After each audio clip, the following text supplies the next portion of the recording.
One thing you'll probably notice as you read the book of Esther is that God isn't mentioned even once. Not God, not any name for God. There aren't even any references to the divine. And yet God permeates the book of Esther, and his power is not only evident, it's Esther's main theme.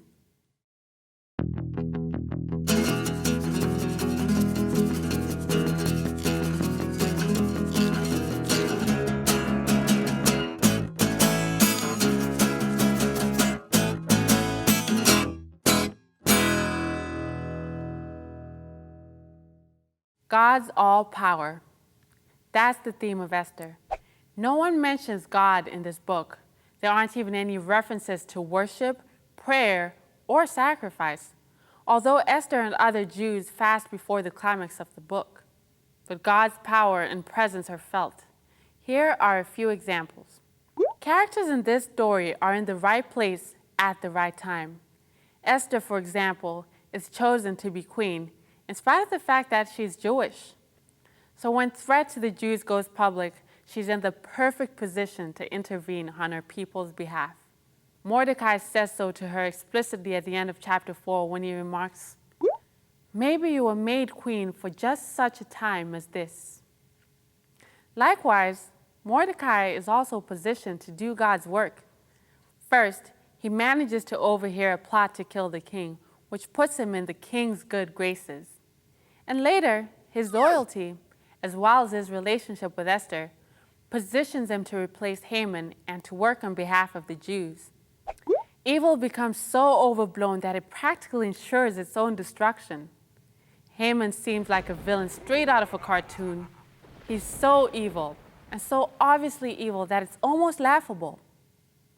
Of course, when the story of Esther was taking place, Haman's decree to kill the Jews was no laughing matter.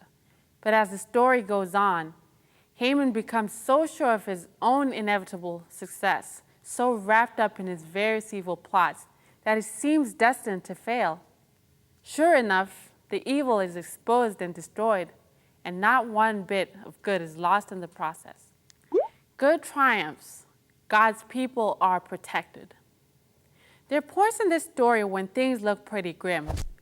Even if Esther goes to the king on behalf of her people, he doesn't have to listen to her, and in fact, could order her death. Or what about the fact that the decree to kill the Jews has spread through the entire kingdom? What could possibly be done to save Esther and Mordecai's people in time? Of course, none of these complications prove too gnarly for God. At each turn, good triumphs, and in the end, God's people are protected.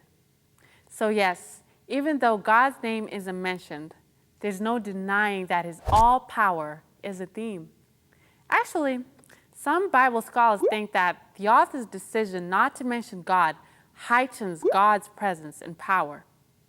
It's like his all power doesn't need to be stated because it's presumed and made manifest in practical ways. No threat to his covenant people is too big for a God as great and sovereign as he is.